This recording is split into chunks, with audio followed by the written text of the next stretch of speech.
not know me, my name is Ronnie. I am a donor egg mom in waiting, and what I was just told when I was trying to conceive that the best chances of me bringing a baby home was through donor eggs.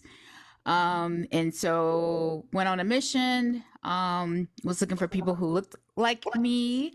And so there wasn't like a central space. And so I created a space. You're meeting here Ursula, who is one of the OGs of the group. She Really? came in and she had a YouTube channel. I remember watching the whole thing going on.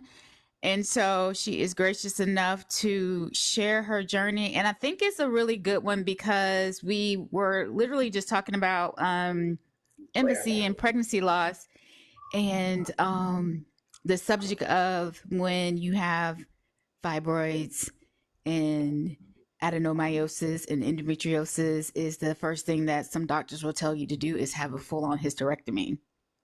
And so I think that this story is a perfect timing.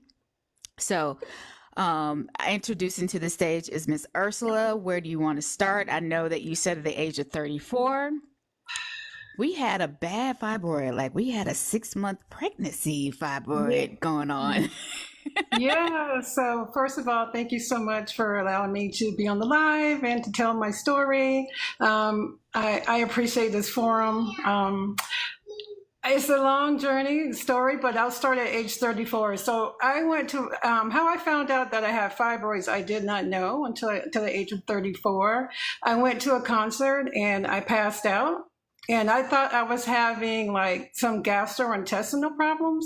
So I went and got checked out for that. And they did some more MRI and some more research. And that's when they saw on the MRI that it was a fibroid. So I had no clue. I just thought I have a history of being anemic. So I thought maybe it was, some gastro problems. But the MRI came back and my primary care doctor at the time, he told me, they couldn't even tell on the MRI if it was one fibroid or multiple fibroids. It just looked like one big, massive blob. So at that time, when I tell you it was divine, because at this point in my life, I had a really, really great job with Cadillac Excellent Insurance. And I'm someone that's been a proponent and will look for a second opinion, explore my options. So he was telling me, he was an Indian, doctor, and he was telling me that automatically hysterectomy, you're 34. I had never had children. I always wanted children, single at the time, living in DC, and was still holding on to hope, that I would get married and have children and all that. So he referred me to his colleague for a consult, and she did some more research and told me, well, it just looks too, no, she didn't do any more stuff. She's just like, go automatically hysterectomy. And I was like, nope, I will not do that. I'm sitting on God's promises. God knows how much I want a baby. So, so bad. I'm not giving up on my dream. So she sent me back to my primary care doctor. And she told my primary care doctor actually that I was being non-compliant. Yes, and she gave me an attitude. And so when I went back to see my primary care doctor, he was like, well, she told me that that you're having attitude and you don't want to do what she recommended. I said, yeah, that's right. I don't have to take that first opinion. Her opinion, like I have options. I have great insurance. I'm not going to just go automatically hysterectomy. Like that, I want another scan. There's more testing you can do to see what exactly is going on in my womb and my uterus. So now, prior to this, let me ask, because you said you didn't know you had fibroids. Did you always have like heavy periods or painful periods? So okay. I always had heavy periods starting like when I was a teenager. I remember like I would pass out in the shower. I would bleed so heavy, like I would soak through my clothes at times. I would pass big clots. And also too, I would pass out from losing so much blood. So, it would go away. I just thought that was part of having normal. A period. You know what I'm saying? And once I started talking about my story, I'm just kind of getting ahead of myself. Then I learned about how other people in my family had histories of fibroids, and because no one really talked about it, in our community, they keep that secret. So I was kind of the first one in my family to be vocal about it because I was adamant. I'm a strong Christian, deep in faith, and I was standing on like, God, I know I'm gonna hold out to faith. Like you did it for Sarah, you can Rebecca, you could do it for me. Right. And 34, like no God, no ma'am. So yeah, so anyway, I went back to my primary care doctor, and I let me know because I'm a fast talker, so let me know if I need to slow down. Okay. I was in the office and I was really annoyed because when he was talking to me, he had his door open. And this is why I mentioned the intro about how my this whole journey was divinely appointed, because I was sitting there in my heart. I was so devastated.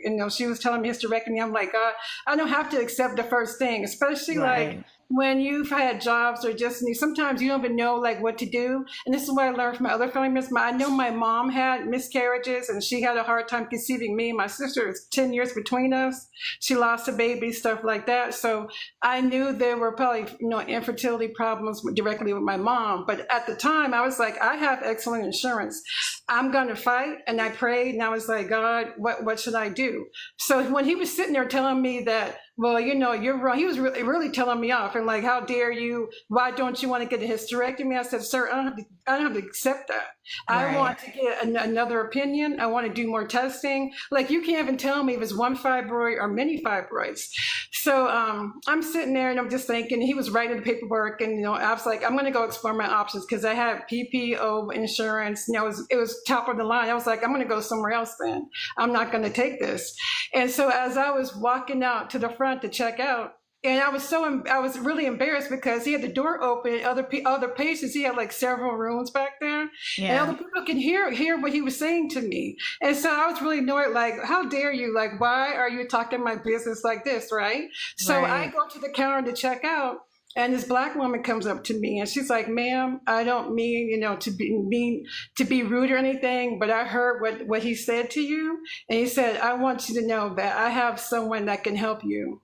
And I was literally sitting at the counter like, God, what am I going to do? I said, I'm just going to trust you. I'm going to go look in I'm going to call my insurance and see like where I can go. And she came up to me, she said, I have a doctor that can help you. He saved my womb and did my procedure and treated my fibroids. And when I tell you, like, I kept it together, but I busted out crying. I just grabbed her hand and she said, I have a doctor that can help you. And that's why I'm telling you it was divine, because like, I wasn't, and that's why I tell everybody, like, I never knew it'd be a 15-year journey. But when you cry and call on God, and I'm going to testify because I have to, he will answer your prayer, sometimes literally right there. Because I was just like, I'm not going to take no. And I'm going to stand, I'm going to fight. And so she gave me the doctor, and I called him, and he did more testing. All I wanted was just someone to say, yes, like they were partnered with me, let me explore my options while I have this excellent insurance, do more tests and see what exactly is going on. Because one, I didn't even know about fibroids. I just thought heavy periods were normal. And now you're telling me to just go from that to taking out my womb and I won't be able to have children at all. So the woman gave me the doctor's name. I can't think of his name. He's a wonderful doctor in Baltimore. I called him, I got a consult. When I went to the appointment, I prayed. It took me like 2 months to get in with him. And the meantime, I did another consult. I saw 4 doctors before I got to this one doctor who did my procedure.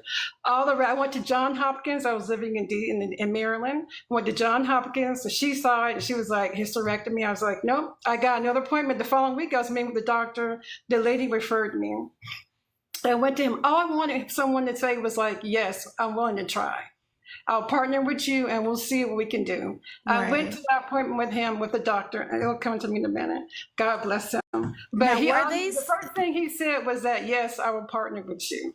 And I'm not sure what I'm seeing on here is it could be either one big one or one small one, but we're going to find out. And it just like took the weight off. So go ahead. I don't mean to cut you off. No. I'm going to say the reason why they were saying full on hysterectomy because the fibroid was so big, they thought it was like maybe too dangerous to remove, or why? They just said it was just so they couldn't tell. It just looked very large and it looked complicated. So this is the thing. It's like, this is what I found out when it comes to Black women and we go to certain doctors and, people, they don't want to really they get more money from insurance. I'm going to keep it real by doing hysterectomies. When it comes to like African-American people of color, this is what I found through my fight. They want to automatically tell us hysterectomy because my what they saw on the screen looked complicated. And basically, what they should say is, I don't have the skills or expertise to to treat you. But Right. instead of saying that and saying maybe we can refer you to somebody else or go get another opinion, not they just told me instead go get a hysterectomy because that's easier for them. Right. Yes. So when I went to this doctor in Baltimore, he's the one that they did an ultrasound, he did an ultrasound. That's where they saw the big mess. He did an MRI, full on abdominal MRI. And even on the MRI, it looked like just one big blob. So he's like, we're going to go in here. We said, I'm willing to do it. He was very skilled. He was like the director at the hospital I went to in Baltimore. And, he said, I'm willing to partner with you. I'm going to do the best. He was a Jewish man. He was like, he even said, like, I'm not even a man of faith, but I believe your faith. He said, I can tell your faith is so strong that I'm willing to go in and do this surgery. And we're going to believe that I'm going to do the best I can to save your womb. That's all I want to hear. You know, sometimes when you hear no, no, no, you just want to hear one yes. Right. So they just holding out for that one yes, because God knows, like, I've always wanted to be a mom. I'm not going to give up now. So when I tell you I went to the operating room and my parents came up, my sister was there, we prayed. And I was so adamant, my faith was so strong that even before they put me under, willing me back to the operating room, they told me, like, it's a possibility when we go in, it wasn't sure, like, the best case scenario is one large fibroid, worst case scenario is many. And I told him, I sat up in the chair and I was like, if you ever take my womb, wake me up, bring me out of surgery. Like, I was that serious. Like, I want he's like, well, I can't guarantee that. Like, you're already going to be open. I said, we prayed. And I was like, God, unto you, I commit my, and I'm going to believe God that I wake up and have my womb. And so I woke up and and the man, that's what I'm saying, like, my testimony even made people, believers, because he prayed with me. He's like, I'm going to believe that this is going to happen. And I went to that surgery. I woke up. And it was like, we got it. It was one big fibroid. And They showed me, it was the size of a 6-month pregnancy. It was one large fibroid at the top of my uterus. And it was filled with enough liquid to fill three Coca-Cola liter bottles. Those three, like, large. That's how large it was. It was filled with that much fluid. So, just go automatically hysterectomy. Right. So sometimes you just standing up for yourself, being an advocate. And my mom was really great about teaching me about this as a child. Like, my mom was really into researching and, like, explore your options, and knowledge is power. And also speaking up for yourself. And that's one thing I want to advocate, because you'll hear a lot of no's, a lot of people telling you things. When you know what's in your heart and what you desire, fight for everything. I was going to leave no rock unturned. Like, I was going to go out knowing, like, look, at least I tried. Exactly. I did. Yes. And every story that we've actually done, Ursula, like, yours is no different. Keisha's in the chat where they basically said, she did the donor eggs and they told her that was it. And so she just kept going. We have many stories of women just saying, not taking that no, and always just getting second, third, fifth. I'm an advocate myself. I'm on my 10th clinic. I tell people, and we say the same thing is this is a business. So you are a customer. You don't have to take what they say, because you can take your business elsewhere. Like you said, right. I have excellent insurance. I have a network. I don't even have to stay in my 30-mile radius. If I need to move and go to another state that takes my insurance, that's what I need to do. Now, will it be a little bit more expensive? Will you need to maybe do some cutting costs and stuff like that? Absolutely. But you are not tied to the radius within you if you check your insurance. Amen. That's right. Now, so this was your first surgery, correct? Yeah. And so did this, once you got this removed, did it start your journey of wanting to conceive, or you just was like, thank God, like, we got it? Or at that time I was 30, but 35 then. And at the time I was still like, thank God. I thought I still had time. I was like, well, I'm still hoping, because I grew up in a traditional family. So I was still holding out that I would get married first. So I was like, well, I got time, so I'll wait. And then that was in 2007 was when I was first diagnosed with the fibroid diaper and had my first myomectomy. So fast forward to 2011, I'm having issues again. I go in for a checkup, pap smear, and they find out that the fibroids have grown back. So I go to the same doctor in Baltimore, and he's like, okay, and this time, the first time it was the long scar one, the myomectomy. The second Right. time it was laparoscopic, and my doctor told me, like, this is the second time we're going to do it, but your uterus, every time they go in there and cut, like, it's making your uterus weaker. So he was Right. telling me, like, you need to make a decision if you're going to, have a child, like, after this, because they're going to keep growing back, and they were large at the time. So I had the second surgery. It was small enough where he was able to do it laparoscopic. So after I had the second surgery in 2011, that's when I started looking at my options about, well, do I want to, that's when I started exploring like my fertility and getting the testing to see, well, do I have eggs? And I was 39 then at the time. So I was like, let me go in. I started doing the workup, seeing where my AMH level. I was still having periods at the time, but they were starting to get spotty. I was starting to go through early menopause. I consider early, I hit 40 and 40. And during that time, I wasn't dating anyone, but I was just like, okay, well, just let me see what my options are.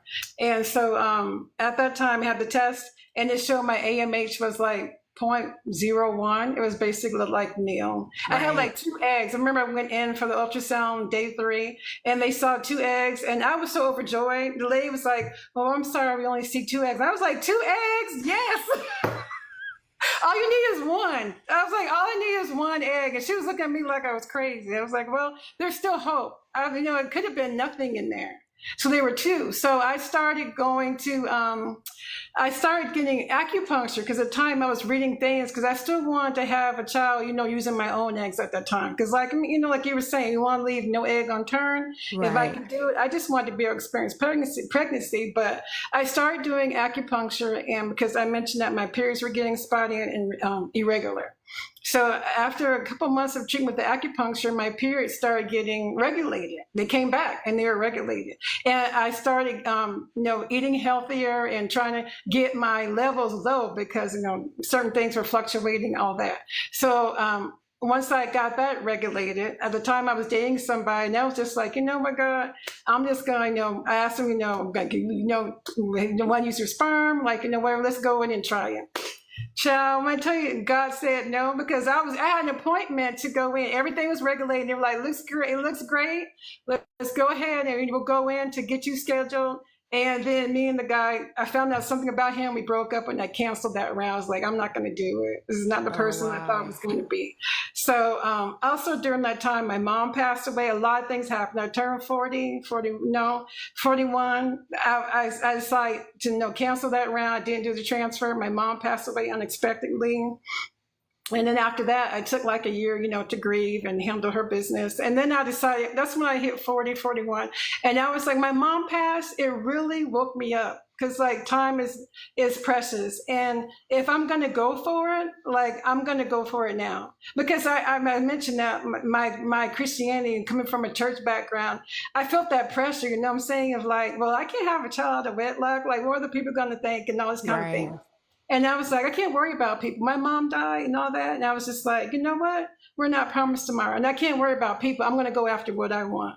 And so that's when I decided I was going to become a single mom by choice. I started joining groups in the DC area.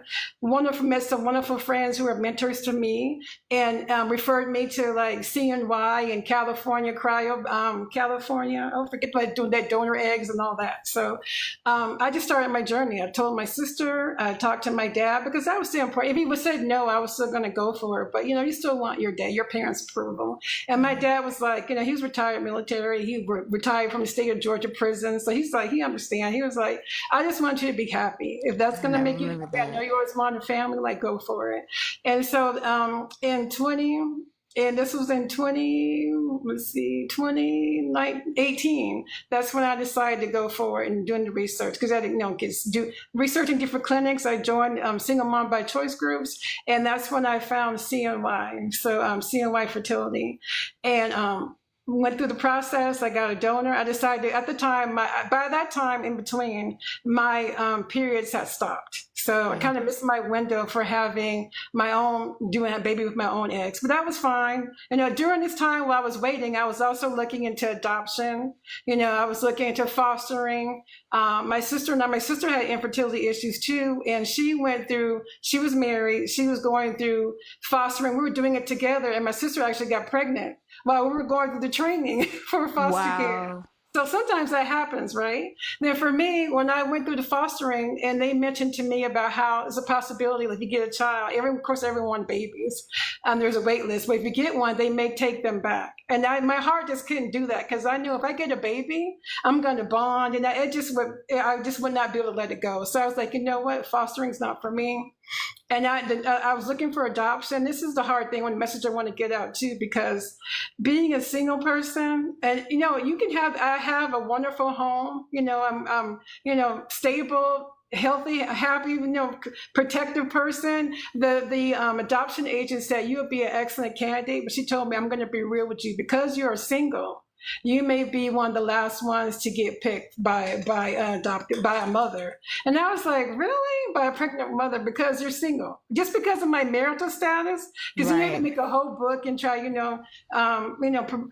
to advertise yourself to be picked, for a child. At the time in Maryland, you had until they have age cutouts for adoption. So I think in Maryland it was like 42, 45.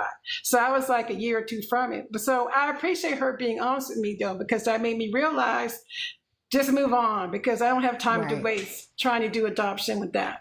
Time is of the essence. So I went automatically and I was like, well, I was checking down the list. Next box, donor eggs. As long as I can experience a pregnancy, that's all I wanted, was to be able to carry a baby. I'm going to love it either way, because I was already going to do adoption. So to me, it was the best of both worlds by doing donor eggs and donor sperm. I would carry the baby that I'm going to adopt in love. And that's exactly what I did. So I'll let you. I remember, so this is, I think, when I came in, because you had started your YouTube channel, and you then transitioned because you were determined, you were tired. I remember you saying like you were tired of surgeries. Like if you could do it without having surgery again. And so you started that with Dr. Lipman, right? Yeah, so I was exploring. So I got my donor eggs. I went through COI. Got an egg donor. I also got a sperm donor. I used Zytec Cryobank in Atlanta. Excellent. I already had some donors in the backgrounds between Zytec and Fairfax Cryobank in Virginia. And that was a whole another thing, how I got my donor. But I actually was able to get African-American donor, which is very rare, and I was happy about that. So at the time, I had the embryos created, but at the time, I did a transfer in 2018. That failed, unfortunately. So I think I got pregnant because I had a faint positive, but the next time went for my beta, it didn't take. So I did 2 more transfers during that time. And then when I went in for a checkup, they saw the fibroids that grew back.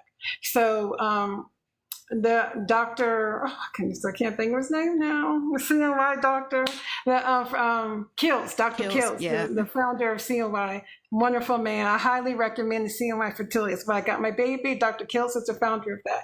He told me the best option would be to go have my fibroids removed. So I was looking into doing UFE because I was concerned about, doing another myomectomy, because I've already had 2.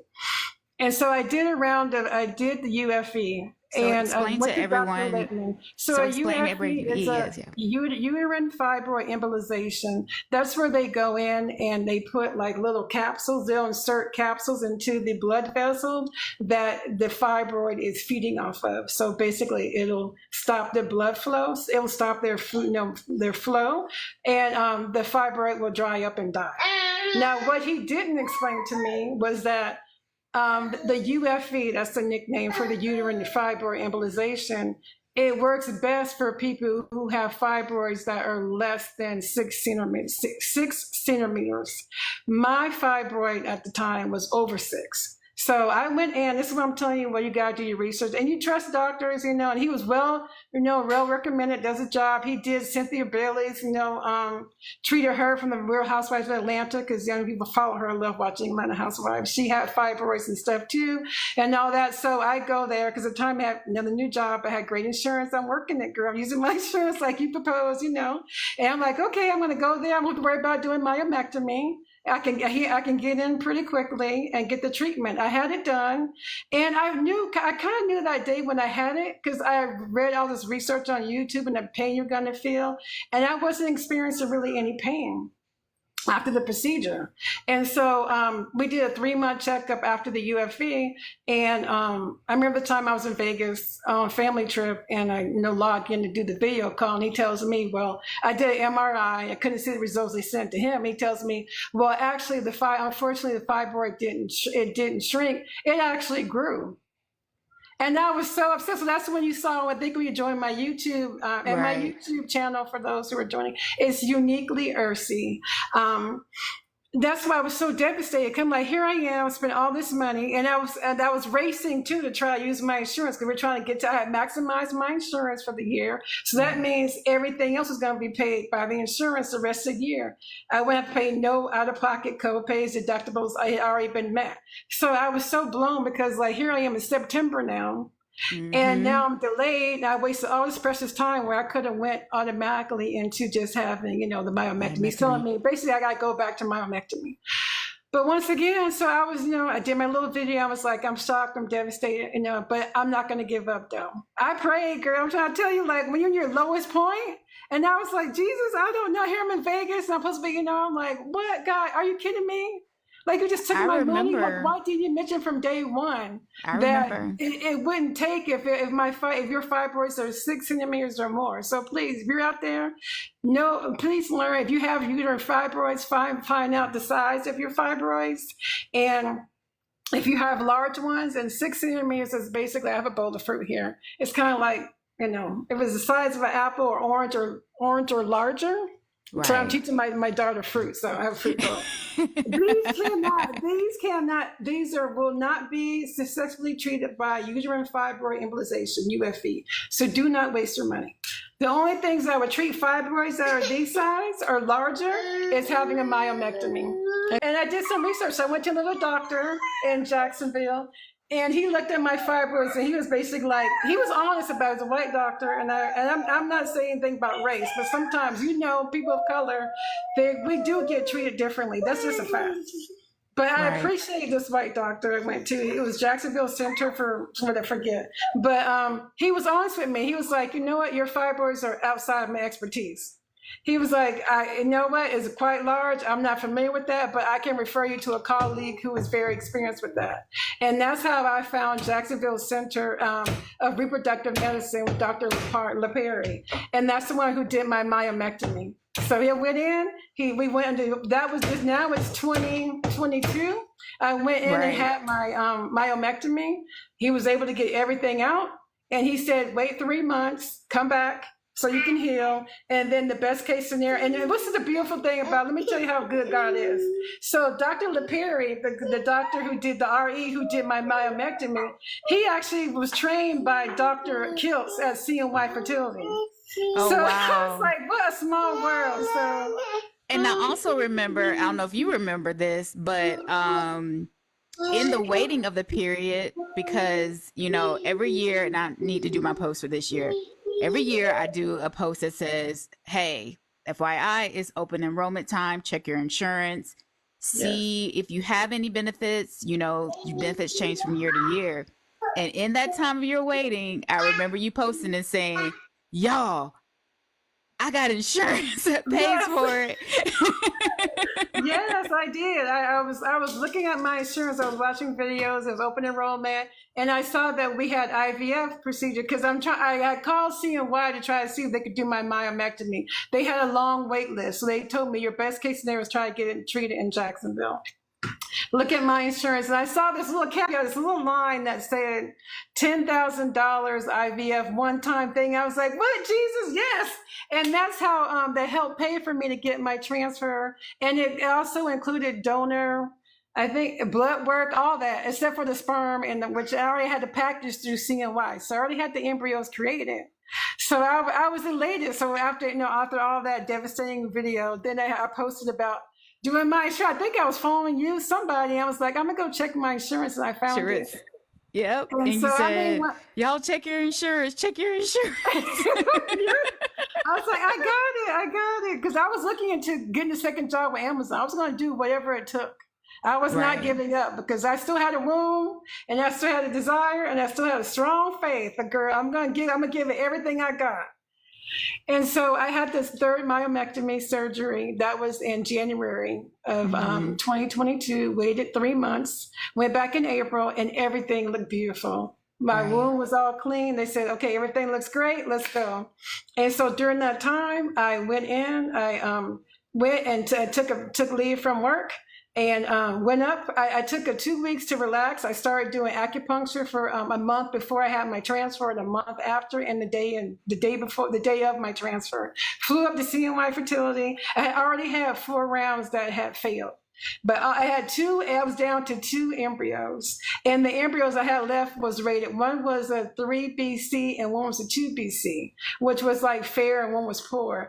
I had transferred my really good ones the first 3 rounds, but all you needed one. And I have Dr. Kilsma does, he has lives that he does. You can follow him on Instagram, seeing my fertility, whatever. He mentioned that sometimes don't go by the rating of an embryo, and don't discard your embryos. Give every embryo a chance. Right. So I only have like 6. Some people get a lot. I only had 6. So, I transferred it, and I was just like, God, all I need is just one to take, And so we transferred that day.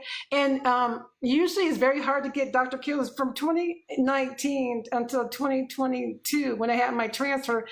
Everyone started learning about seeing my fertility during the pandemic. People started wanting to have babies, and going after fertility and getting their stuff. So CNY blew up. Right. And so he was in demand. It was hard to get him. And actually, I was scheduled to have somebody else that day. But when I flew up, and that day I went to have my transfer, he said, well, surprise, Dr. Kills is in the office today. He's actually going to do your transfer. And I bust into tears because I was like, the first one I really believe took, he did that transfer. All the rest was just flat out like nothing. And so that day he came and he prayed with me. We did the transfer. I saw the baby on the screen, did the shot. And let me tell you one thing too. When you do your transfer, now for me, I have a high cervix and it's kind of difficult to get up there. This is what helped me too. I started doing some research and looking at everything I did for the previous transfers that failed. And I realized that what helped me the first time was taking Valium. So that can help your body relax, because I naturally kind of tense up and everything. My cervix being so high, it could be painful. So for the 5th round, I remembered that, and I said, give me Valium again. And I believe that's what helped too. So so I did that, and it took, and that's how I got pregnant with Gigi. All right, go ahead.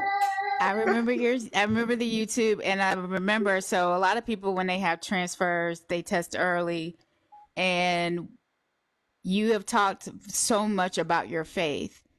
And I remember watching your video, and you said, I'm not testing. I'm stepping out on faith. I know it worked. I know that this baby is here, and you did updates every day. And I remember you saying that and truly believing. And I'm very privileged enough to watch her story in real time. She was scared, and she just said, and every day she said, I still have not tested. So what was your reasonings for not testing? Okay, so the previous transfers, I know pee on the stick. They call that, POAS? Yeah, pee on the stick.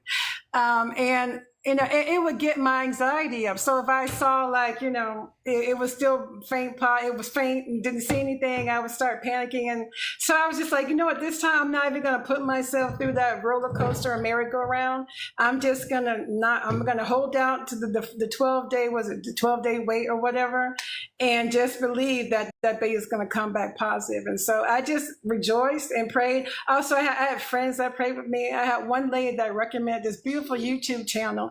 And it was a woman who had prayers, and every day she would do lives talking about conceiving and conception, that standing on the baby's growing and all that. So I just started saying my confessions. I did affirmation cards and all this kind of stuff. I just stood on faith. I was like, I'm doing everything different than I did the previous times. And I'm not going to test. I'm not going to put myself on that. And so I just, as you saw on my videos, and please, by all means, watch my, go to my YouTube channel, Uniquely Ursula. You can see all my past, journeys and to get there. But every day I was just like, God, I believe you. I know that it took. I'm not going to have labor. If it does, but I'm not going to let that come into my headspace. Right. And I started feeling symptoms. There's a video I did. I was like, I think I'm feeling, implanting and all that. And then the beta came, and I went in, and the beta came back, and the highest beta I had before was like an 11. Everything after that was like 0, 1, whatever. And when I had that beta, it came back 42. And I was elated. They were like, well, you're pregnant. And I burst into tears. And that's when I went to my bathroom. I had all these kids, pee sticks, pregnancy tests in a drawer. But I went in the next morning. I cried. I ran through my house. I had a friend that was, studying a prayer with me. And I got the call like unexpectedly. I was trying to stay busy working. The call came in. I literally ran through my house screaming and crying. And then I called my best friend, was like, it took, what I'm saying? I called my sister, and they went to the bathroom. Then I took all the pee tests and did a video and all that, because I knew that, and that's when I saw, because, I saw the positives and all that. But in this journey is half of the battle is just being persistent, is having that strong will and it's a mental battle too. It's emotional, it's all that. But whatever you can do to keep your mental health, to keep yourself encouraged, do. And that's what we tell people, when they're giving you medication and they're giving you things, you don't know whether or not you're really pregnant or not, because they're giving you everything to mimic, what pregnancy should be like. And so it's so hard to say, what is this? Like you said, you feel the twinges, you feel cramping. And so, I remember my first transfer, I was like, oh Lord, baby aborting to get up out of here. You know what I'm saying? It's like, oh Lord, okay, this ain't it. And it's hard. It's hard to gauge what things mean. You overanalyze, because this is a situation where we know we're getting pregnant. Like, this isn't like, a situation where we just oops. We know what's happening. So you do. I say all the time, and I don't know if you can agree with this, but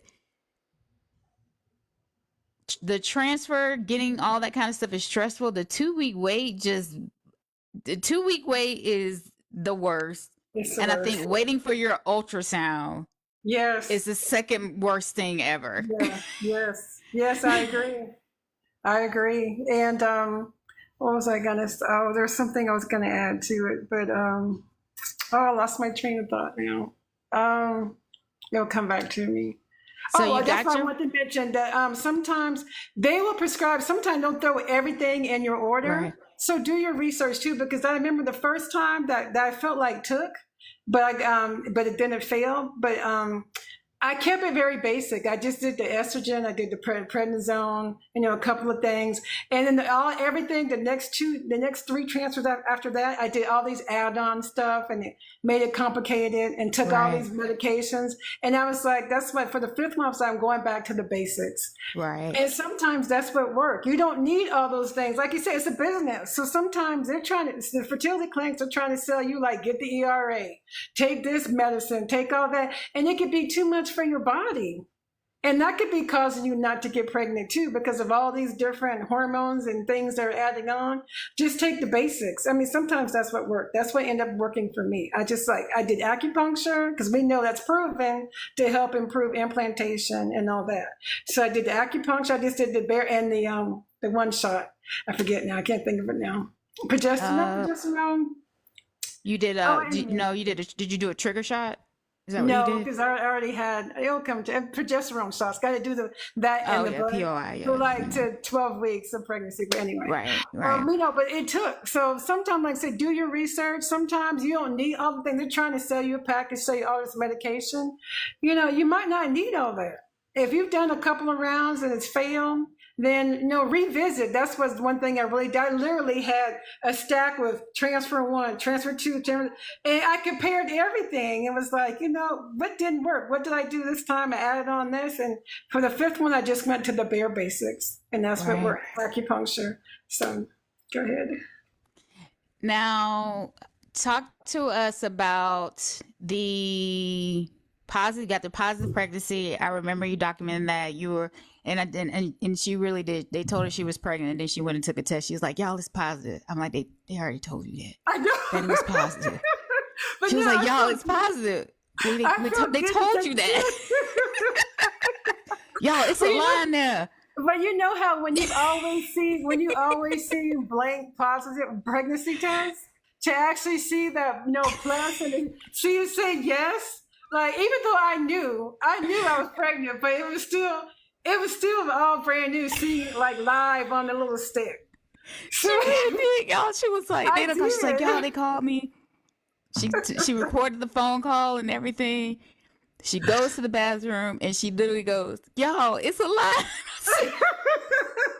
But we knew that, right? We did, but now I know. But now I feel good. I can see it. I was like, here it is. It says yes, and there's a plus and all that. So I can celebrate. And how was it? Your first ultrasound, and then walk through us about your pregnancy. Walk through us, okay? Because again, you're a single mom by choice, meaning Yes. that there's nothing genetically tying this to you. You don't even have a partner here. Yes. You're not even using like a known donor per No. se. No. Did you have any thoughts, anxieties? How was you bonding? Of course, we can tell in the back that Gigi knows so much about you not being her mom. Yes. But talk Yes. about being pregnant, the emotions of her, this child that you're carrying, not genetically being related to you, and walk us through that. Okay, well, I had did some research. So I mentioned I was already going to do adoption. It wasn't that hard of a transition for me. So because I was already open to doing adoption. So to me, it was the best of both worlds because I really wanted to experience pregnancy. So to me, it's like I'm carrying the child that I'm adopting. That's how I looked at it. And then when I did some research, I was watching lives and watching Simply Tamika, some other channels, Yeah. Sandra TTC, and I learned about epigenetics, about how when you carry a baby, like, some of your genes can be imprinted on the baby. So that gave me some hope too. I always knew that no matter, I was going to be so happy to have a baby, like I was going to Right. walk. That wasn't even an issue for me, but I knew it can be for a lot of people. I had a grieving process, but by the time I went through it, it was kind of like too late. So I just wanted to get a baby. I was just grateful for whatever. But when I was pregnant, though, I did have that first trimester. I had every symptom. I was sick, nauseous, tired. I had every symptom, which was great. It was a great sign of having a healthy pregnancy, especially because at the time I was 49. So Wow. not only am I, I'm very unusual. I feel like I've always said this, like my lighter days would be my greater days. I felt like me growing up, I was a caregiver, taking care of other people. Like I really didn't kind of live in my 20s and 30s. I was taking care of people. So now, like in my 40s and 50s, it's like I'm 20 and 30. So it's kind of like in a way I'm Benjamin Buttons. I don't know what I feel like in a way. So, it wasn't just, I'm pregnant, but then too, I'm 49. I'm considered high risk because of my Right. age. And the I was three sick. three myomectomies and Yeah, yeah. so I had 3 myomectomies, fibroids, all these things. So I was considered high. You're automatically considered high risk because you did IVF. Right. You did IVF. But also on top of, but I was strict. I ate very well at the time. My blood pressure was kind of elevated. But when I tell you I got serious, but I ate so healthy. I lost weight during my pregnancy. Oh I mean, wow. I did. I gained and lost like 15 pounds, gained 10 pounds. I stay within the same range. My OB said I did better than most 20-year-olds. I was Wow. serious about it. I was going to do the best chances I can to keep my baby because yes, you're pregnant, but then the fear comes in. Like, well, you can, and when you had that, was it like 4 or 8 week wait for your first ultrasound, and Mm-hmm. then what if it doesn't take? What if I lose a baby? Like, you try to get to that 12-week point. It's like get to the 12 week for the ultrasound, and then after that, the next milestone is getting to 20 weeks. So you can Right. see, that's once your baby makes it to 20 weeks, then if it's born early, it has a higher chance of surviving. So that was the milestones there. And then too, I did go through a period, I talked about this on my Instagram, where I was grieving, even though, yes, I'm pregnant, my dreams are coming true, but it's not the full dream because I Right. want to be married, right? And I wanted to go through this process with a partner. And so there was a time where I was grieving that. Yeah, I'm pregnant and I'm having all these symptoms, but then I'm like, well, I wish there was somebody to hold my hand, bring me food, rub Right. my feet, be with me. But then I was Right. like, you know what, God, I have the rest of me. You can always get married.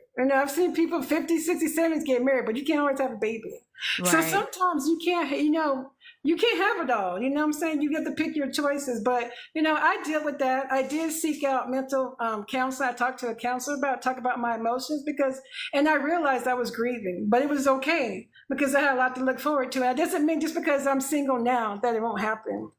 But this is one thing too. I was like, what can I control? You can't control marriage or who you're going to meet, but I Right. can't control, having a baby. It's the best of my ability. That's something I can go after and pursue.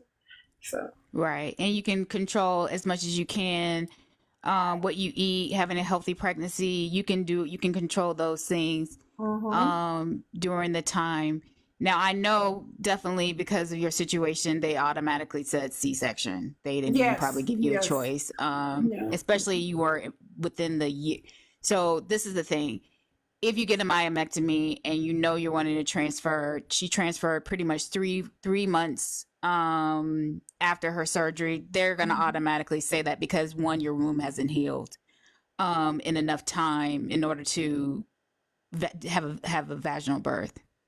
Well, and usually automatically, if you have it depends on the type of myomectomy. If you have an open myomectomy, Right. they're going to automatically tell you C-section is your only option. But especially because I had 3 myomectomy Right. surgeries, there's a risk for me to bleed out. Right. And also too, I couldn't go to full term. So they told me Right. automatically. I had a beautiful black OBGYN. One thing I was watching documentaries and just doing, and learning about, black, female pregnancy, mortality and all that. And Right. so I wanted someone's to feel comfortable talking to and advocate for myself. I'm big about that. I don't have no problem saying, hey, listen, this is what I want. This This is ain't what we're it. gonna do. I got insurance. There were years where I didn't have good insurance. You know what I'm saying? And I was also had family members too that they didn't know they could say no. You know what I'm Right. saying? They automatically lost the room. Didn't have. I have a lot of people in my family, unfortunately, women who didn't have children. They lost their rooms. They had hysterectomies. So but automatically too, they tell me, no, you're gonna no vaginal, you're gonna have C-section. I'm fine with that. And also too, you can't go full term. You would deliver at 37 weeks, and I was Right. fine with that as well. I just want my baby to be safe. Right. And I think that's, we can talk about advocating, but we also need to sometimes, come to your senses and know Yes. that, um, knowing that some things are not going to be possible. And just with the number of surgeries that she had, the best chance for her to not only her to come to the other side and Gigi was, going early, Mm-hmm. um, and also, doing a C-section, Yes. which yours was, I believe yours was, you had already, they put you on the calendar. Yes. Yes. So I got the beautiful thing is I got to pick my baby's birthday. So. So I wanted to be 23, but then my OB said, well, I don't work on Fridays, and I wanted him, so I was like, that was a Friday, so I was like, I'm fine, I want you, we'll make it 2/2/23, and so that's her birthday. That's still a good day. That's still an easy day Yes, to remember. a beautiful day. So Yes, walk us through. Now, did you have any other complications? I know I you said you had. did. Okay, what else did you I have? did. So, and I got me being here is living testimony because I did when they went in to deliver Gigi, they didn't know my ultrasounds, everything looked great, the baby was growing, developing, but when they went in to deliver Gigi, they had a hard time removing my placenta. my placenta actually, because I was thinking about, I wanted to save my placenta, make pills and all that kind of stuff, because it'd be healthy. And now you go through all those things, Right. And so my placenta they had a hard time removing it, and it ripped, and I started bleeding. So my OBGYN, this is why I say, I had a black OBGYN, and he saved my life. He planned for the best case and the worst case scenario. So when I went into my delivery room, he had me go through and just, because of my history, all the surgeries and all that, because I'm at risk of bleeding out, he said, you're going to see a lot of people in the delivery room. I don't want you to be worried, to be, this is just in case. If some worst case scenario, if something happened, they can step in and, take over. And thank God he had the foresight for that. When I went in to get, they put 2 IVs in my arms, just in case they had to give me, because I have a history of being anemic. They had to give me blood. They can already have the line, the vein ready to go. When I went into, and like I said, it was just blessings all the way through. They had a hard time. Because I'm anemic, they have a hard time finding veins. Yeah. They pricked me 2 times. Third time, I was like tears. The anesthesiologist showed up, and she was like, "Oh, I can get it." She had the machine. She got both veins in the first try, and she told me, she said, "I'm going to tell you, it was meant for me to come." She said, "This will be my day off," but I felt like I need to be at the hospital today, and I came in. She came in for me. She put she found my IV, got in, go back, do the spinal tap, all that. They had music playing. I got to pick the music from my delivery room. I had Erica Campbell's Positive, because that song during my whole pregnancy, during with Gigi, every time when I found out I was pregnant, when I found out all these things, it would come on the radio. That was like the song God gave to me. And so I said, I wanted Positive to play when Gigi was being delivered. And then I had Reiki. I had Don't Worry About a Thing. Like, it was just all this relaxing, but I wanted praise music to start off. And so they delivered Gigi, they left her up, and I have the video. You can see on my Instagram or whatever, I show a clip of it. They had the little curtain up, they lowered the curtain, here comes Gigi, I see her. They had me strapped to the table, and then, I'm here, I'm rejoicing. My sister's there with me, my aunt was there, and she was in another room, but by my side, and I'm thinking everything's great. Oh my God, this is my baby, I'm feeling great. And they're all just, working away and dancing. I don't find out till 2 days later. On the Sunday, I had Gigi on a Thursday. On the Sunday, the nurse comes in and tells me that, I'm thinking everybody, everybody's like, what is beautiful baby? And this woman, 50 years old, because I'm turned 50 by then, had a baby, and everybody's coming to see. But Sunday, when I'm checking out, she's like, no, you don't realize what a miracle you are. And I was like, what are you talking about? She said, no, that you bled out and that you almost died on a delivery table. Now, wow. In Jacksonville, they have some really top-notch hospitals here. I had my baby at University of Florida, UF Health Hospital, University of Florida Hospital. They have Baptist Health. There's some other Mayo Clinic, all that. But she said that UF Health in Jacksonville is the only one that treats high-risk pregnancies. And so that's why I was sent there, right? Mm-hmm. So if I had been in any other hospital, because when I told you my placenta broke and I bled out on the operating table, but my OBGYN, his name was Dr. Delke, God bless him, every day. I'm so grateful. He had that team on standby. They went automatically. When I tell you, they just stepped right in and took right over. On in. You didn't even know. They just went right on in. Like, oh, it's great and everything, child. And I was bleeding out. I was literally dying on the operating table, but they went in and fixed it. I don't know what they did, girl, but I'm here today. And they told me the team stepped in. And the lady told me, if you had been in any other hospital, you had been at Baptist, they would have had to send an airplane to medevac me to UF Health. And they said, you probably would have died because you would have bled out too much. You wouldn't have made it. So I started busting in tears. Like, you telling me, like, I could have been, my baby would have been here and I wouldn't have been here? Right. So sometimes you go through all this, I'm saying, I have been watching like stories, Hulu series about this. People, you fight, you get your baby here, and then you're gone, and you're not here to raise your child.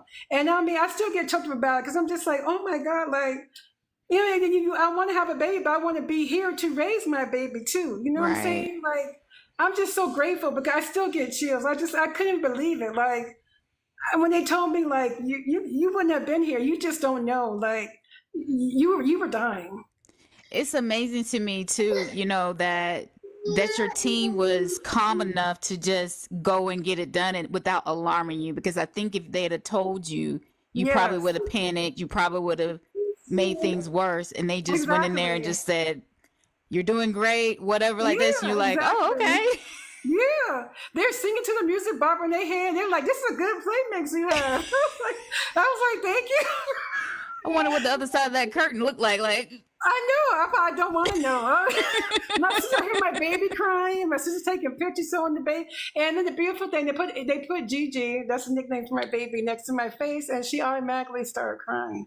So like you talked about the bond and all that, like it right, just we instantly bonded. But I talked to my baby during my whole pregnancy. I would read to her, pray with my womb, all that. Like I said, I had already kind of dealt with that because I was looking into adoption. So but it just broke my heart to know that technically my daughter would be here, but I was supposed to be gone.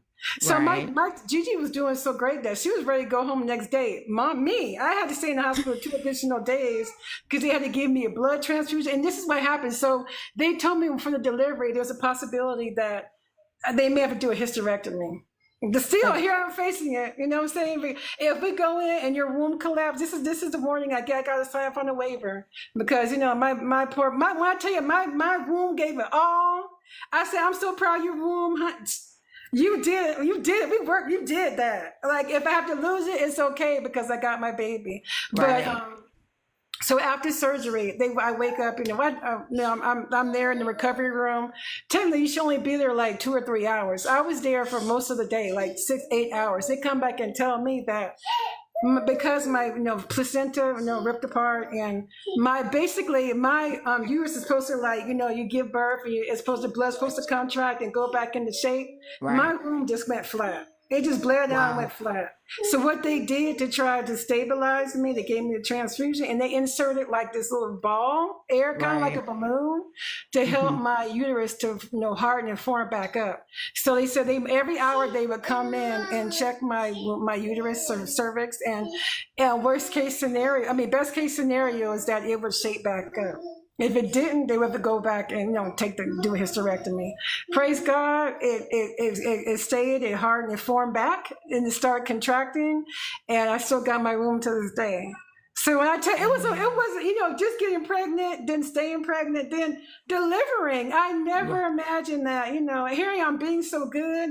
I came off of blood pressure medicine. I lost weight. I'm having a healthy pregnancy. Every time I go in, I'm seeing my baby on the X-rays, on the ultrasound. She's doing great. I'm doing great. My levels are steady. Everything's looking good. I get to the delivery room, and then look, it's another hurdle and battle. Oh, wow. Yeah, so it might have been my aunt would have came home with Gigi and not me. So they basically have told you, because you have one embryo left, right? Yeah, so But they also my said, doctor said when I went for my 6-week appointment after having Gigi, and now I'm on a high. I'm like, oh God, I just love this. I got one more, maybe I can do it again. I went and he was like, no, ma'am.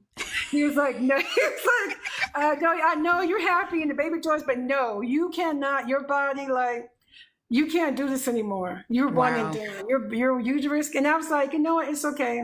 I'm trying to be a little greedy. I understand. I hear you, Lord. You gave me one. You didn't say two. Right. You asked for what?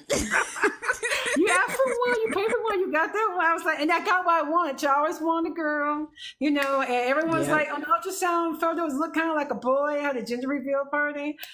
And I was like, Jesus, pink. I wore pink, everything pink. You can probably see in my photo. I was like, manifesting pink. Everybody, some of my friends, like, look like a boy, too. I was like, God, please. And when that thing came back pink, oh my God, I screamed, ran. God gave me one thing I want to tell you, sometimes that's why I say, and I want to say is sometimes delayed is not denied. Like I never imagined from the age of 5, I wanted baby dolls, bridal dresses, wedding, all that. But maybe that's the testimony God has for me, for my stories that, like I said, later in life can be greater. And that delay does not be denied. Sometimes when you're on this journey, like I said, I never imagined in 2007 when I got diagnosed with fibroids and with that large myomectomy surgery, it would be another 15 years before I got pregnant. I had my baby. So like I said, you gotta keep the faith if you can, fight, and leave no rock unturned and hold on to hope, that it's gonna happen. Because you could get weary, in this battle, this war, there's times where I just felt laid out, girl. Like, God, I don't know what I'm gonna do. Jesus, like, can I keep going on? Like, what am I going to do, God? And then I just have to Right. just say, like, sometimes I have to reimagine them. I had to choose. Like, sometimes, yes, you want to be married, and have that, but what do you want more? I want a Right. baby. So sometimes it's like, well, I'm going to go get my baby then, and the man will come. Did you go through situation where you had some postpartum depression? You guys didn't bond at all. Walk us through that. She's here. Uh-huh. We did it, Joe. Yeah.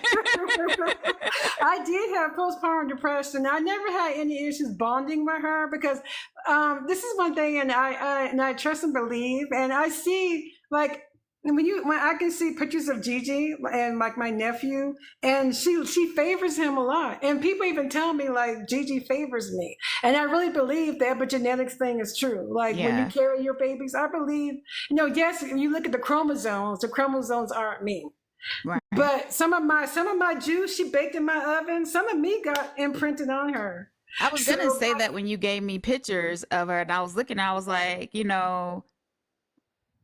she kind of looks like mama, yeah, and I said, okay, Lord, there you go, working again. yeah, it can happen. I'm living proof. And more and more. My sister was just here on Sunday, and she said, "You know what? Jesus favoring you more and more." And the old people say like, if you feed them, Feed they look them more enough. like you. That's what my mama say. You feed them Okay, enough, it may they be look like you. true.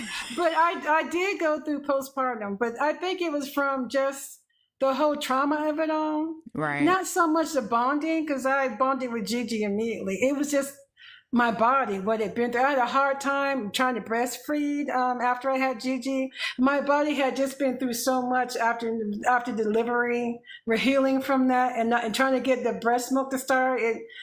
I didn't get much breast milk. I think it's because my body was so traumatized from the blood loss and all that. So Right. I went into depression about that because me and my sister are 10 years apart. I'm the oldest one. And I have vivid memories of, my mom was pregnant, my sister raising her. My mom breastfed. She breastfed for 2 years. She had like milk overflowing, could have kept going. I just knew when I had my baby, I was going to have milk. That's one thing I want to tell you. When you're older, 40s, 50s, this may be a reality. It's like, you might not have breast milk. It might not come in. And I was so devastated. I grieved, I was like, I want to be able to feed my baby. I don't have much milk. And the lactation nurse was just like, a fed baby is best. Yes, we know breast. This is another thing I want to get out. So when you do get pregnant, because we're going to, confess it, speak it into the atmosphere, that everyone out here is going to get their babies. When you get your baby, there may be some bumps in the road, and one could be breastfeeding. Because like I said, I brought I had every little breastfeeding kit, magnet thing. I was ready to go, and then I didn't use it at all. I had the pumps and all that kind of stuff. I got a little bit of milk, maybe like 1 ounce. But hey, that 1 ounce fed her, and Right. supplemented. When I was in the hospital, they gave me donor breast milk and help her fed, and then I was able to pump and some milk came in, but it wasn't a whole lot. But, and I came to peace with that too. So I was having postpartum just from the trauma of the delivery, Right. recovery. And then for me, the grieving of not being the breastfed like I imagined. So I say a lot Right. of this journey is you have to reimagine some things because the way you Right. expected, it may not go the way you think. But I dealt with that. I realized it took me a minute to realize I was dealing with postpartum depression. Something I now understand why they say the fourth trimester. The Right. fourth trimester is the 3 months after you've given birth to your baby. There's a whole transition. Your body's high on hormones. You're transitioning. It's all these things at once. You're sleep deprived. Like you got a new baby. You're trying to get them on a schedule, figure it out. Like all these things, and that was part of it. And I realized I had to grieve that as well. Now I do want to address. I saw someone mention in the comments about dibblings. So Yeah. dibblings are donor siblings. So because I used a sperm bank, I just want to share this with your viewers. Once you get pregnant, you report the pregnancy to the cryobank, to the clinic, and then once your baby's delivered, you report that as well. So that goes into the donor's history that they have, confirmed pregnancies and confirmed live births. Once you have given birth to a child, then they you could transfer over to another community where you could be linked up with other women, or who've given birth to babies with that same donor, and those are called dibblings, so donor siblings. So I did report that, and I did connect with some other moms who've used my same donor. My donor. This is another thing I tell you that God bless and divine appointment. How I got my donor, I was looking on President's Day weekend. Everything's around the holiday, and I found him, and I was like, "That's the one I want," right? And it was a Sunday, and it was closed, and it had a flashing thing saying, "Hurry, call!" Like his vials were running low. And so I called that Monday. I sat in my car and went to work late. 8 o'clock, the clinic opened. I sat in my car, 8 o'clock, called first thing in the morning. The lady answered, and she's like, "Oh, we got 2 valves left." And she's like, "Oh, there's only one." I was like, "I'll take it." Because CMY was like, "All you need, don't worry about, some firms say you need 2 and 3 valves, and all this kind of No, stuff." I just was like, I'm on a budget. One valve at that time was like $750 or something. I was like, CMY said, "You only need one. You don't need any to clean up, wash stuff. Just get the basic one. They have a lab in-house. We can right. wash it, all those kind of things." Girl, when I tell you, she was like, "Oh, no, it's down to one." I said, "I'll take it. Give it to me." I'm so glad I called that morning. I got the last sperm. After I got his valve, he was retired. He's like, he was Wow. no longer available. So that's what I'm telling you. When I say about it being divine, every little step in my journey, it was like little caveats and nuggets God gave me to keep me encouraged on the journey. You know what I'm saying? Yeah. Because yeah, it's just, when I look back on it, I'm just amazed at God. When you're going through, you just don't understand. You're just like, "God, why is it so difficult? Why is it so hard? Like, why can't I just have a happy ending? Why does it always have to be difficult? Another thing, another surgery, another setback, another this." But it's for a testimony, because every time I tell my story, when I tell you, sometimes people will tell me, they'll cry and say, "I'm going through something like that. I experienced that. I'm thinking about that. How did you know?" I didn't know, but God Right. helped us to be, encouraging. And just one thing about finding this group, that's why I went on YouTube, because here I am. I'm 40 at the time, late 40s, trying to baby. Like, is there any African American? Is there anybody out there like me? Because, we join these single moms by choice. A lot of them are, Caucasian, they're other races and all that. You might find 1 or 2 Black women, and that's great. You bond. But it's like, is there anybody? They weren't 40, though. They weren't 46, 47, Right. like I was. So that's why it's important to share our stories. And I'm so grateful and proud of you, for doing this channel and your journey, because you have blessed so many lives. Like, I know God got a big reward for you. You know what I'm saying? Because you are touching not only yourself, but also the lives and the people you're encouraging, and information you are sharing is crucial. Like my mom always said, knowledge is power. And that's why people perish for a lack of knowledge. You know what I'm saying? We settle for less because we don't know we can ask for more and demand more. Sometimes not even asking. I had to demand and say, "Look, no, I'm not going to have a hysterectomy. I'm not going to accept what you're telling me. I'm going to Right. say yes and go for what I want." And I admire you for your courage, because um to go to doctor 4 doctors initially off the bat and just say no, we're not going to even bother, and you are absolutely right, because what you thought was something that was embarrassing, talking to your doctor with the door wide open, there was someone there listening to say, "Don't let them take your womb," and this journey can take you into serious depression, Mm-hmm. um because hearing no all the time cannot always be easy, because then you have Yes. to dust yourself off. Let's start again. You had failed transfers, and and it's like, okay, even the wondering of, is this really going to be my turn, um can be very discouraging. So I'm thankful that all of you have trusted me to share your journeys and your stories, because they're all unique in their own right. Um it's also a testament, and we haven't really talked about it, is that go talk to your doctor if the things feel off. It's like what she said, there's no reason that she should have been bleeding that heavy to the point where you're like passing out. Your cycle is not supposed to do that. And even me at my age of wanting to conceive, my really truly like first ultrasound, like looking at my uterus, was in my 40s.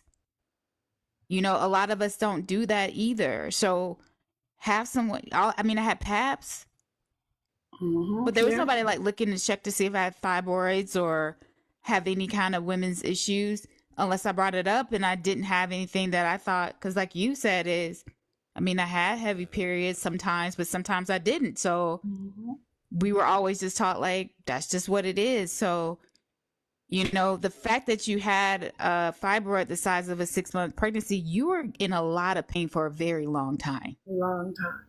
Yeah, they figured that it probably had been growing for 10 years. Right. And like just like you, I was getting my annual PAP, pelvic exam. No one thought about it. I didn't know I should be checking into. I remember at the time I thought about maybe getting freezing eggs, but the price was so out of my price range. I was like, Right. that's not possible. But no one ever.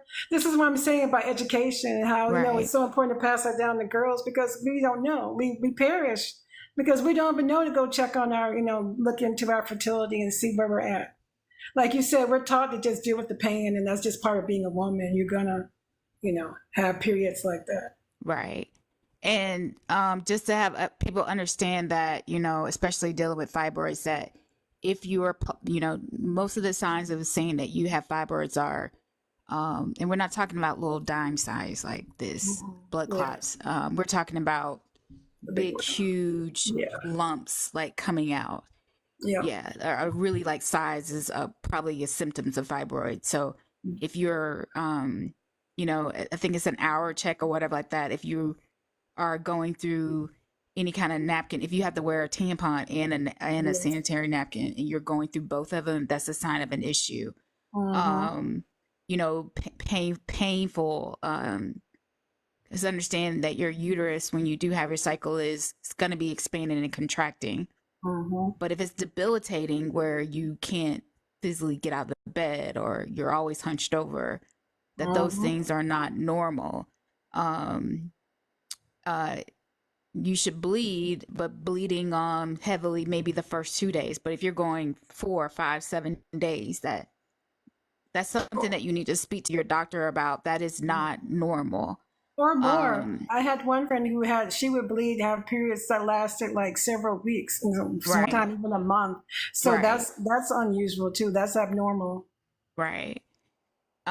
We can talk about days, but you know, textbook is 28 days, but I always just say your normal is your normal. So some people go 28 days, some people go to 30 something days, 35. Um, Whatever your normal is, that's your normal. So if you're used to going every 32 days, then that's your normal. That's not outside the realm. If you're going 28 days and the next minute you're going, next one is 60 days and the next one is, you know, 17, then that means that we are having issues with our cycle. So it's very important to track. It's very important to know your own symptoms. You know, the reason that Ursula was able to get the avocation that she needed is because she knew her own body. She knew those different things about herself in order to properly say no. Um, you have a daughter. I have a bonus daughter. What will you do knowing that even though we really don't know her reproductive history, okay? Because this is not Ursula's DNA. But what are Mm-hmm. you going to do to prepare her for this going forward? I know for me, we when she turned 8, we started talking about what a cycle was, what it meant. Even now, just tracking her cycle as well, because I can't tell you what your normal is. You have to tell me what your normal is. Yes, I would do those exact same things. We're going to start early. And also, too, addressing far as her being, donor conceived and she's not biologically mine. I'm going to tell her, starting at the age of 3, because right now she's, 1.5. She can't understand that. But when she's ready, there's books out there. There's great resources for those who do choose to go down the donor egg, donor embryo route. There's some wonderful resources where you can start, children's books telling them, there's all kind of wonderful resources Because I don't want her to feel like, I had a cousin who was adopted and they kept it from him. And he didn't know until he was like 16. And he just really it just took him for a loop. And I don't want my daughter to feel like there's anything to be ashamed of. If anything, you should be proud. I'm going to tell her this, that, you were hard fought for, you were much desired, you were wanted, you were meant to be here, and it's something you should be proud of. So I'm going to start early with telling her her donor, story, and how, she was, a blessing for me, that two wonderful people gave a beautiful gift to me, that created you, and I was able to carry you in my body and give birth to you. And, I just want her to feel proud and feel special. That's how she should be. Adoption stories should not be like, oh, I'm adopted. It should be, I don't want there to be any shame or any kind of negative connotation about being donor conceived. No. For me, like, no, it's a beautiful, you're special. You were chosen, you were fought for, you were much desired. Like, you should feel very proud and special because you are. I'm not saying the other child is special too, but but especially her, because I exhausted everything. Right, listen. 401k, like I took out loans, like honey, this was. Listen, we already talked about it. It's some of us with 5-year-olds still paying on them. You know what I'm saying? Yes, I just finished paying off Gigi last year. It's like Gigi is officially mine. She's not the property of CMY Fertility. That bill is paid for. But no, I mean, those things, like, I think, I agree with you. It's like, start early, especially because you don't know. And I think it's important, that women and young girls know about their bodies. They know how to properly identify parts. And I was reading this too, like, don't give nicknames to parts, tell it to give it the proper name. Right. Also too, because if someone touched them, they can be able to explain and say, they touched me here, this is what happened. It's important to use the right words. So I haven't really thought that far, but I definitely will be getting her, checked out, periods, all those kind of things, because, it's important. And, we want to set our Black girls up for success. I don't want them to suffer. We need to, learn from our mistakes and set our next generation up to be better, greater than we are. Amen. So. Amen. Now, as we close, I asked the same thing. We've talked about it before. We talked about it a whole lot. Gigi is here. Do you ever think that she is not biologically related? How is your bond? What would your experiences, and then I'll segue into the next question as far as you and Gigi. I mean, I do. I think about it, but it's not like I said, our bond is tight. Like she adores me. Like usually she's playing next to me. I'm glad she went back into her. I think she fell asleep because usually she's right next to me.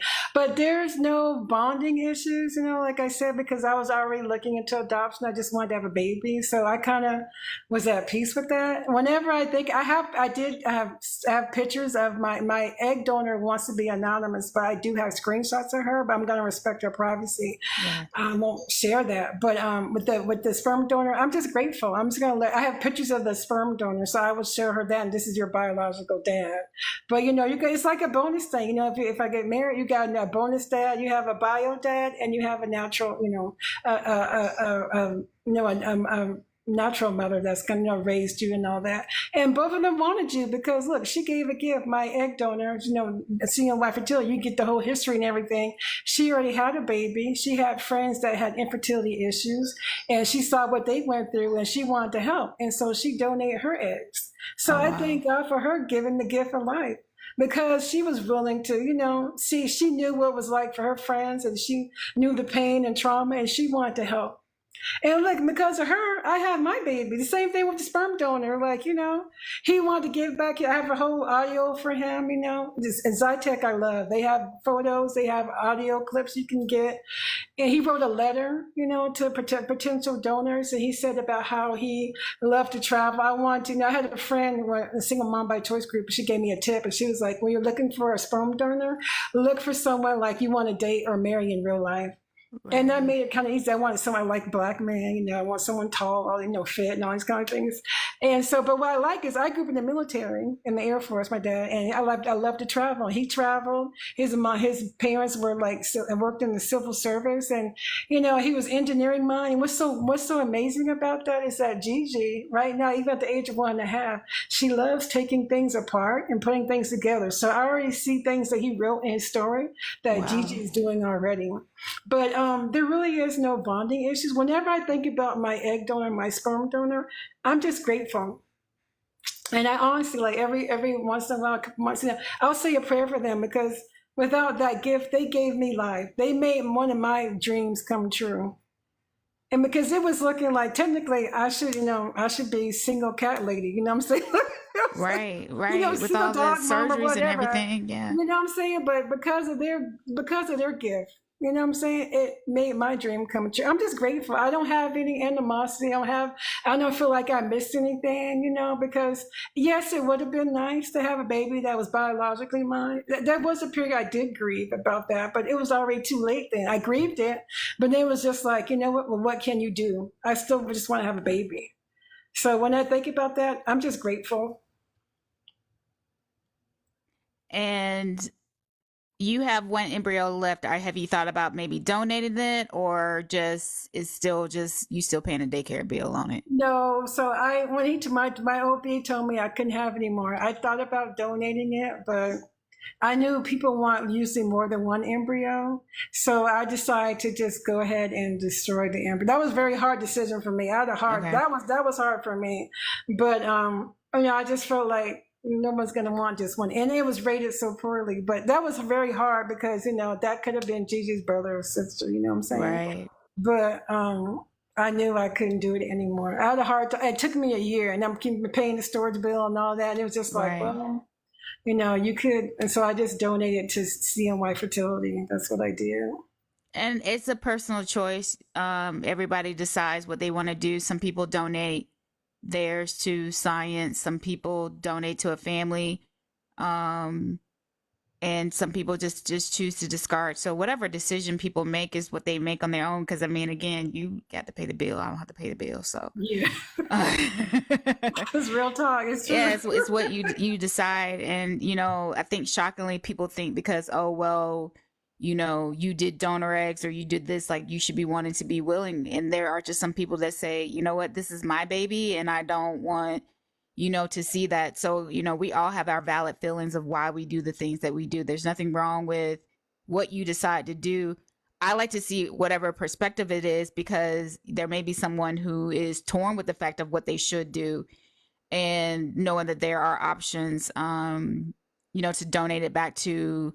I even like the idea that if you're not going to use it, to donate it to the clinic so that they can use it for research, so that the Yes. next person that they work on for their real live embryos and testing, they have a better understanding of doing it because they did use your embryo, Yeah. That's what I did. instead. That's what I chose to do. So I gave my embryo back to CNY for research. And the last question I'll ask you, um, to that woman who is watching this, who one, I think we hear all the time, doesn't even know this space exists. She's been told that, this is her option. What advice would you give her, um, about this journey and how to get through it? I would tell her, to just take a minute to take it all in because hearing that news can be overwhelming. It can feel like, just a brick, just like a house fell on top of you. So give yourself the kind of woo-saw into process and then, pray about it, think about, come up with a plan. Because like I said, they just, it may be a tough journey. Decide what you want to do. What's your desires? If it's something you really want, then go for it. That's what I did. I assessed. I said, I'm going to go for this. I'm going to leave no stone unturned.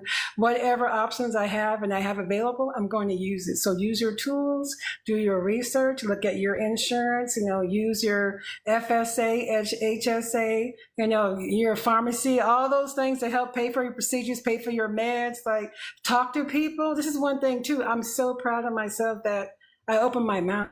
You know, a lot of people suffer in silence, and that's a big step too. Is you can have all this noise, and you could be too afraid to say anything. You know, because some people are dealing with infertility, and they just deal with it and just suffer in silence. And you don't have to suffer in silence. You know, there's communities out there for you. There's groups like this. You know, these channels like this. There's Facebook groups. There's YouTube channels where I've met some wonderful single moms by choice, like Tanika, Sandra TTC, and Tamika. You know, beautiful Black women and other women too. I have friends that are, you know, Asian and white, and, you know, who have become some of my village. So just because you're single mom is single, you can unite and still have a family. I have a whole community that understands and can relate to what I'm going through and give me advice. But because I chose to speak out, and people, you know, would tell me, come to me, admire my bravery, but it was really like I said, I wanted advice. I was just going to just speak out, and maybe I'll hear something. Maybe I would meet somebody. I just needed some advice, some tip, a connection. I was still going to go up through my journey. It wasn't going to stop me, but any support along the way helped bolster me when I went through those times where another failed, another transfer. You know what? The fibroids grew back. Got to have another surgery. What, God? What? But then I had another, you know, somebody would reach out to me, give you a tip. Oh, I'm pregnant now. After the 4th transfer, I did this and it worked. And that kept me motivated to keep trying, because there were so many times I was like, well, you know what, maybe it's not meant to happen. Like, Right. but I kept having a little nugget, like, to keep going. Sometimes it's just a little, it could be the right word. It could be watching a video. It could be something somebody say, something you read that will get your spirits lifted up and say, you know what, I'm going to get back in that fight again. I'm down, but I'm not out. I'm going to live another day, and I'm going to try and do. Nothing beats a fail but a try. Yeah. Until you can't anymore.